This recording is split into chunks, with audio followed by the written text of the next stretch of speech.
Fala, meu povo! Boa noite para vocês, hein?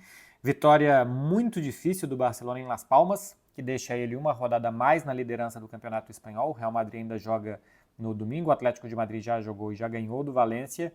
Vem aí jogos muito difíceis para todo mundo e não dá para ficar tropeçando em jogo que vai se colocando difícil por característica do adversário, como fez o Las Palmas. Vou falar das dificuldades que teve o Barcelona nesse jogo e também especialmente de atuações individuais e de números, de Lamine Yamal, Rafinha, Ferran, Dani Olmo, Marc Casador e alguma coisa já do jogo contra o Atlético de Madrid. Um jogo que o Hans Flick começa fazendo uma rotação, que é tirar o Inigo Martínez, e opta pelo Firmín. Começar jogando o Firmín, que estava fora na rodada anterior contra o Rayo Vallecano, porque tinha sido expulso contra o Sevilla, tinha entrado contra o Sevilla, feito gol, depois tinha sido expulso, ficou 15 minutos em campo, não jogou contra o Rayo Vallecano e voltou. E eu acho que a volta do Firmín, as dificuldades do Barcelona no primeiro tempo e como o Dani Olmo ajuda a resolver com um golaço o jogo no segundo tempo, mostram que para esses jogos de espaço curto, o Dani Olmo, dos três que tem tentado o Hans Flick para fazer a função de meia centralizado, Dani Olmo, Gavi ou Firmín, para esse tipo de jogo, o Dani Olmo é o melhor. O jogo foi se colocando muito quente para o Barcelona, porque os minutos iam passando e nada acontecia, e o Barcelona não conseguia entrar na defesa do Las Palmas. Dava a sensação de que a coisa ia esquentar demais e que o Barcelona ia ter dificuldade mais uma vez contra esses times de defesa muito fechada. Por falar em esquentar demais, está um caloraço aí no Brasil, eu sei, e para situações como essa, indico para vocês uma camisa da Insider, meu povo. Vai lá na Insider Store para vocês verem como vocês podem dar uma driblada no verão que a gente está passando no Brasil, esse calorão que está fazendo para todo mundo por aí, porque te deixa cômodo para sair de casa para qualquer situação, para você não ter que ficar escolhendo roupa, para você não ter que ficar preocupado com isso e para você se sentir bem, confortável e bonito o dia inteiro, assim como eu com a minha Tech T-shirt que a gente está vendo aqui nesse vídeo. Então, entra lá na Insider Store, tem link aqui na descrição do vídeo. Se você clicar no link que está aqui, você já vai direto com o meu desconto para lá. E você já tem lá todos os produtos que você tem desconto de 12% que você consegue. É um calorão que está fazendo e a gente se sentir bem, não se sentir suado, melado, se sentir mal, é uma forma da gente se sentir melhor o dia inteiro. Então, dá uma chance para a Insider se vocês confiam em mim e vocês vão ver como que vocês vão se sentir muito melhor durante o dia, como eu me sinto quando eu estou usando a minha. Voltando para o jogo, para falar de Barcelona e Las Palmas. Aí vem uma jogada que não é uma jogada de atacar uma defesa muito fechada, mas sim uma bola que o Barcelona recupera. E o Lamine Yamal, que não tinha feito um bom primeiro tempo, mostra mais uma faceta desse jogador que a cada semana a gente vai vendo que é um jogador em evolução, né? Ainda um menor de idade. E dessa vez o que ele mostrou de diferente nesse jogo não é a capacidade de driblar. Ele teve 8 dribles, aliás, é um número muito alto. Ganhou 12 duelos de 20 e chegou já a 13 assistências. Falta só uma assistência para o Lamine dobrar o número de assistência dele da temporada passada. Mas o que me chamou a atenção é o fato de não ter começado bem e ter terminado bem o jogo. Até foi substituído, tomou uma pancada. Imagino que rotação já para o jogo contra o Atlético de Madrid na terça-feira. Além de tudo, o Barcelona fez a viagem mais longa que se faz em La Liga, que é viajar até as Ilhas Canárias para jogar contra o Las Palmas, então assim, vai ser cansativo a volta, pouco tempo de recuperação para o jogo contra o Atlético de Madrid, mas foi a capacidade de não começar bem e terminar bem. É algo que a gente vê muito no Vinícius. O Vinícius é um jogador que às vezes não começa bem os jogos, começa perdendo muitos duelos e quando ele consegue vira uma chave nele e automaticamente no marcador dele, que começa a ter muitas dúvidas sobre o que fazer para conseguir marcar, e o jogo fica do jeito que ele quer. Por exemplo, a final da Champions foi assim para o Vini, né? Ele não tinha começado bem, o Ryerson estava bem em cima dele, e a partir do segundo tempo, na primeira que o Vini passa, ele fica imparável. E o Lamine mostrou alguma coisa assim contra o Las Palmas.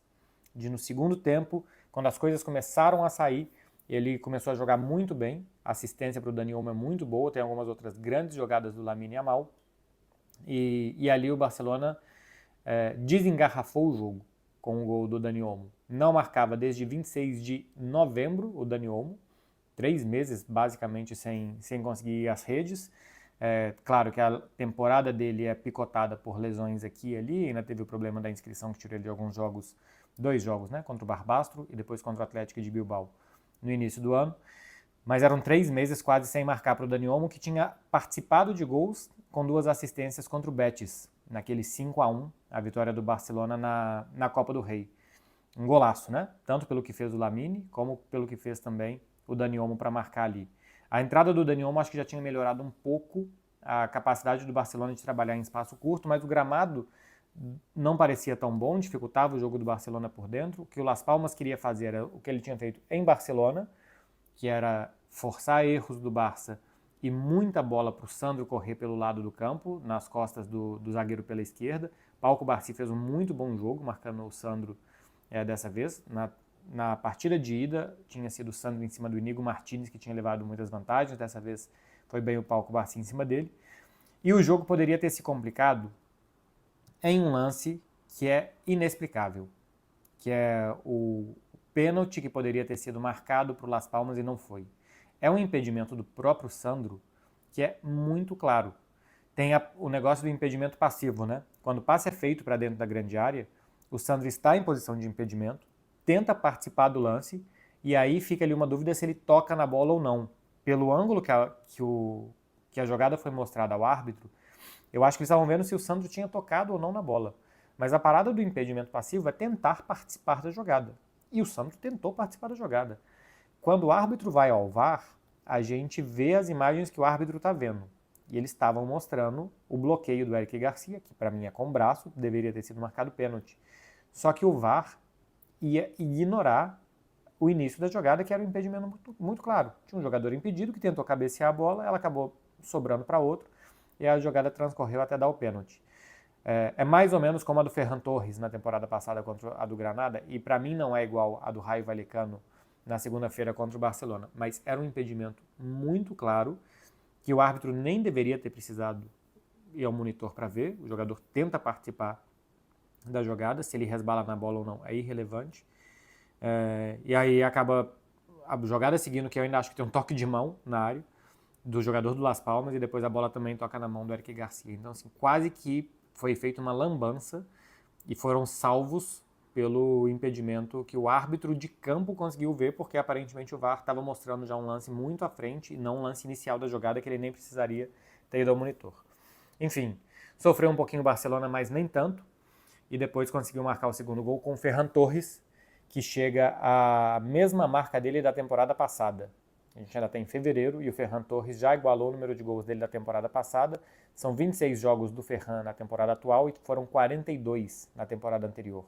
E uma sequência grande de titular, né? Porque o Lewandowski ficou cerca de um mês lesionado. O Rafinha, o Lewandowski e o Lamine Yamal já passaram as marcas dele da temporada passada. E agora é o Ferran Torres, o quarto jogador que atinge a marca da última temporada de gols marcados. Está exatamente igualado à da temporada passada, 11 gols, 3 assistências, assim como foi no curso 23-24. E mais uma assistência do Rafinha, que chega a 14, segundo o Opta, e continua sendo, segundo o Opta, porque tem várias estatísticas diferentes, né? Tem vários meios que fazem estatísticas e que promovem estatísticas diferentes, que consideram algo assistência ou não. O que eu acho muito confiável é do Opta, e ele considera 14 assistências do Rafinha na temporada, uma a mais do que o Lamine Yamal. Rafinha hoje o principal garçom do Barcelona na temporada, passe para o Ferran matar o jogo e o Barça vencer por 2-0.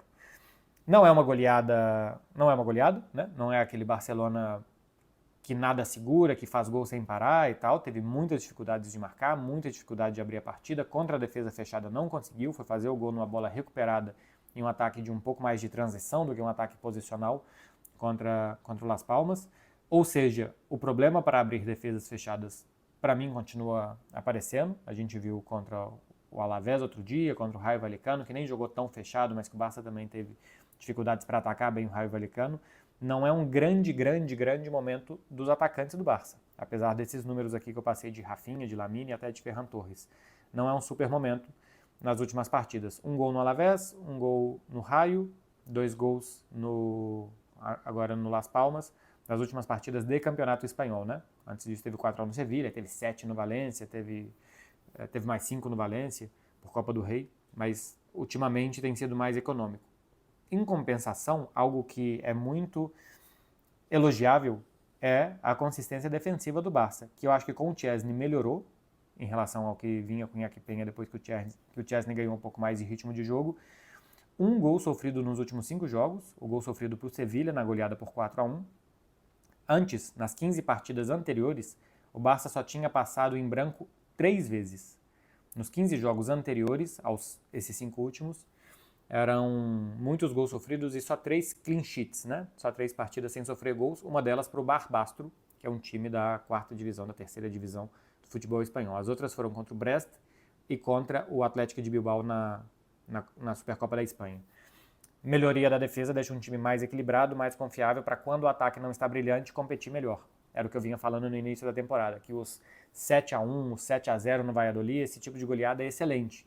Mas melhor ainda é o dia que o time fizer 1 ou 2, que ele não sofra 1, 2 ou 3, como chegou a acontecer nessa temporada. Porque aí esse time vai competir melhor, vai somar mais pontos e no final essas coisas fazem diferença. As vitórias brilhantes são ótimas e ajudam a mostrar o poder do time, mas as vitórias menos brilhantes valem o mesmo número de pontos. E contra o Las Palmas, Barcelona sofreu, mas conseguiu ganhar, é líder. O Real Madrid tem um jogo que para mim é tranquilo contra o Girona nessa rodada, mas o Real Madrid não tem um jogo tranquilo na semana que vem contra o Betis. O Barcelona também não, porque joga contra a Real Sociedad. Mas numa dessas, depois tem a sequência de Atlético de Madrid, com Atlético de Bilbao, com Getafe, com o próprio Barcelona. Enfim, muita coisa para acontecer agora no mês de março, mas é uma boa vitória contra o Las Palmas, como deveria ser. E com boa volta ao marcador de Dani Olmo, boa atuação da defesa e com o ataque sofrendo um pouco mais com a defesa fechada e melhor quando tem campo para atacar. Tá falado, meu povo? Bom final de semana para vocês, hein? Até o próximo vídeo. Tchau, tchau.